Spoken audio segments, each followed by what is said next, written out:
Doctor साहब, females जो हैं जो ऑफिस में काम बैठ के करती हैं या जो मेल हैं, उनकी जो मेल भी बहुत ज्यादा वर्किंग आवर्स में काम कर रहे हैं, नॉर्मली उन्हें एक्सरसाइज का टाइम नहीं मिलता। फीमेल्स भी जो ऑफिस वर्क करती हैं, नॉर्मली टाइम नहीं मिलता उनके लिए। वो कौन सी ऐसी एक्सरसाइज है जो वो करें? और फिजियोथेरेपी के पास तो जाहिर सी बात है, फिजियोथेरेपिस्ट के पास जाएंगे वो, लेकिन ऐसी कौन सी एक्सरसाइज है कि अगर वो करें तो वो अपने फैट को कंट्रोल कर सकते हैं या अपने मसल्स को स्ट्रॉन्ग कर सकते हैं? देखिए, जो वर्किंग क्लास है हमारी, स्पेशली उनको आप बहुत प्रेशर है उनके ऊपर जी। और चूंकि अब मोस्टली आपने जो काम है वो लैपटॉप के साथ करना है, डेफिनेटली। तो सबसे जो मेन प्रॉब्लम है वर्किंग क्लास की वो है posture. Specially after work from home जब से शुरू हुआ था, तो जो लोग घर पे वो गए अपने लैपटॉप पे, उन्होंने कोविड में काम शुरू किया और उसके बाद वो बेड के ऊपर बैठ के उन्होंने लैपटॉप यूज करना शुरू कर दिए, लेट के यूज करना शुरू कर दिए, चेयर पे भी बैठे हैं या सोफे के ऊपर भी बैठे हैं तो बहुत वो यूं नीचे होके और बिल्कुल ऐसे रिलैक्स आपको। इसमें आपने याद रखना है, मेरी स्पेशली जो वर्किंग क्लास है उनको मेरी ये एडवाइस है कि आपने याद ये रखना है कि आपने अपनी चेस्ट को ओपन रखना है। ओके। पोस्चर, ठीक है। अगर आपका पोस्चर खराब है, आप सही पोस्चर में नहीं बैठते, तो आप फिर इवन जो है वो आप पेशेंट हैं, आप समझ लें कि आप पोटेंशियल पेशेंट बन चुके हुए हैं। कमर दर्द के, गर्दन दर्द के या जिस्म के किसी भी हिस्से में आपको दर्द हो सकती है, स्पेशली स्पाइन की। क्योंकि स्पाइन को अगर आप नॉर्मल पोस्चर में नहीं रखते और ज्यादा देर आप उसको खराब पोस्चर में रखते हैं, तो वो आपको अल्टीमेटली या आप डिस्क बल्ज होगा या शैटिका होगी या आपकी जो है वो आपको नेक में पेन होगी। ओके। तो ये आपने याद रखना है कि अपना पोस्चर, और पोस्चर को करेक्ट करने का ये पूरी दुनिया में बाहर पोस्चर के ऊपर हर ऑफिस में जहाँ पे बड़े बड़े वर्किंग ग्रुप्स हैं उनको लेक्चर्स दिए जाते हैं। ओके। हमारे यहाँ अनफॉर्चुनेटली ये ट्रेंड नहीं है कि हम अपने एम्प्लॉयज को या हमारे जो हैं उनको हम ये लेक्चर नहीं देते, लेकिन पोस्चर के ऊपर, पोस्चर अवेयरनेस के ऊपर लेक्चर्स होते हैं। और इसकी जो की है वो ये है कि आपने अपनी चेस्ट को ओपन रखना है। ठीक है। आप जहां भी बैठेंगे आपकी चेस्ट ओपन रहेगी और कमर सीधी रहेगी। ठीक है। ये रूल आपका जिम ट्रेनिंग के दौरान भी है। बिल्कुल। कि अगर आपने अपने स्पाइन को बचाना है तो आपने अपना सीना खोल के बैठना है। आप सीना बंद करेंगे तो आप बैड पोस्चर में आ जाएंगे। ठीक है। आपका सीना खुला हुआ है और आपकी टेक लगी हुई है तो आप नॉर्मल है। फिर करते क्या है, हमारे यहाँ के जो चेयर है उसके ऊपर हमारी टांगे लटकी हुई होती हैं। ये एक अलग जो है वो फटीग है टांगों के पट्टों के लिए और कमर के पट्टों के लिए। ठीक है। तो आपने नीचे या तो फुट रेस्ट रखें या अपनी चेयर्स को आप नीचे रखें। ओके। यानी कि थोड़ा नीचे तक। अच्छा, ठीक है। तीसरा ये है कि आप जब लैपटॉप पे काम कर रहे होते हैं तो मोस्टली लोग यूं काम कर रहे हैं। बिल्कुल। यहाँ आपकी स्क्रीन जो है वो आपके आई साइड के लेवल के ऊपर नहीं है।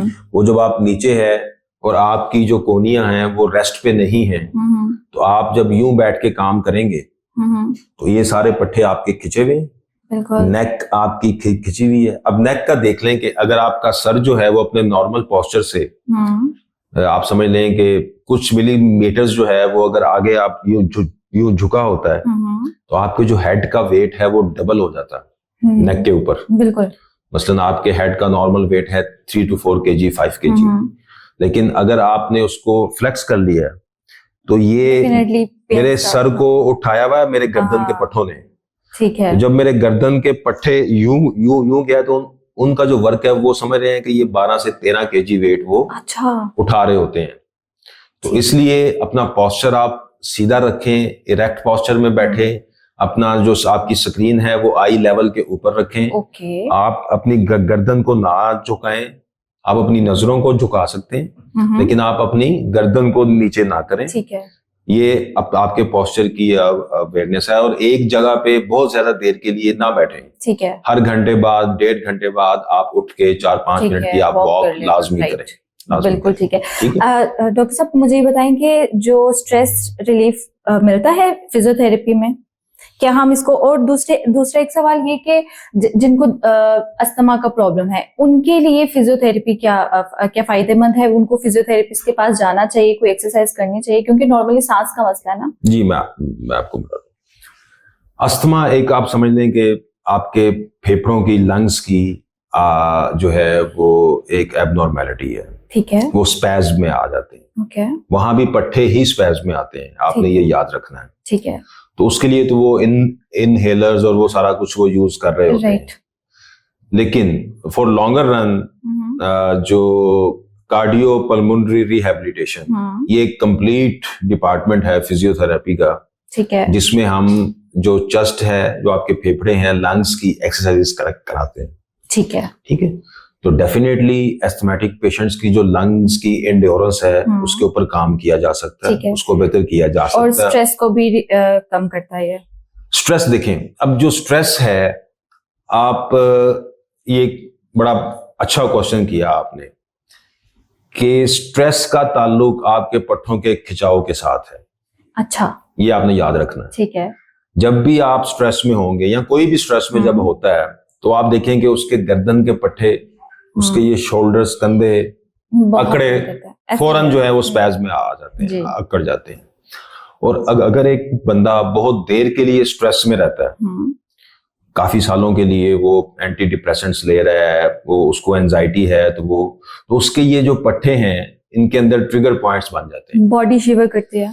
जो गर्दन के पट्टे हैं उसमें उसके ट्रिगर पॉइंट्स बन जाते हैं, जो कि हल्की सी फिर भी फटीग के बाद अब ये साइकिल शुरू हो गया। ये बहुत समझने की जरूरत है कि आपको शुरू में कोई स्ट्रेस हुई, कोई भी उसका स्टिमुलस था, कोई डेथ थी, कोई खानदानी मसला था, या आप बहुत देर के लिए फाइनेंशियल स्ट्रेस में रहे हैं। ठीक है। तो वो स्ट्रेस में रह के उसके गर्दन के पट्टे स्पैज्म में आए, अकड़ाव में आए। ठीक है। अब वो मेंटली तो शायद थोड़ा बेहतर हो रहा है, लेकिन उसके पट्टे तो वहीं पे हैं। वो साल की रियाजत के बाद वो अकड़ाव में हैं, उनके अंदर ट्रिगर पॉइंट्स बन गए हैं। ठीक है। वो ट्रिगर पॉइंट्स, अब वो मेडिसिन उसने शुरू कर दी या किसी भी वजह से उसने अपनी थेरेपी ली, साइकोलॉजिस्ट के पास गया, वो बेहतर हो रहा है दिमागी तौर पे। ठीक है। लेकिन अब उसको पट्टे नहीं बेहतर होने दे रहे, क्योंकि वो थोड़ा सा काम करेगा, उसको पेन फील होगा, उसके जो पट्टे हैं वो फौरन अकड़ जाएंगे। वो समझेगा यार मैं कोई दुनिया का काम कर ही नहीं सकता। इसका मतलब ये नहीं है कि उसको कोई प्रॉब्लम है, क्योंकि वो उसके पट्टे कमजोर हैं, ट्रिगर पॉइंट्स हैं। हम उनको ट्रिगर पॉइंट्स को जब तक रिलीज नहीं करेंगे तो वो उसके पट्टे नॉर्मल नहीं होंगे। ठीक है।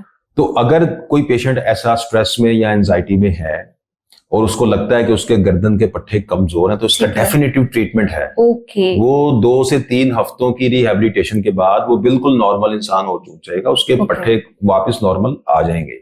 तो स्ट्रेस रिलीज इस तरह फिजियोथेरेपी डेफिनेटली हम जो है we are the part of that teams, कि जो एंजाइटी और जो डिप्रेशन को डील कर रहे होते हैं वो पेशेंट्स हमारे पास बहुत ज्यादा आते हैं। बल्कि जो गर्दन की दर्द है वो ज्यादा होती ही स्ट्रेस और एंजाइटी के पेशेंट्स को है। ठीक है। तो वो तो बहुत ज्यादा पेशेंट है, उनको बहुत ज्यादा रिलीफ मिलता है, और उनकी जो मेडिसिन है या जो नॉर्मल थेरेपी चल रही है उसमें भी उनको हेल्पफुल है कि उनका एक स्टिमुलस दर्द वाला कम हो जाता है।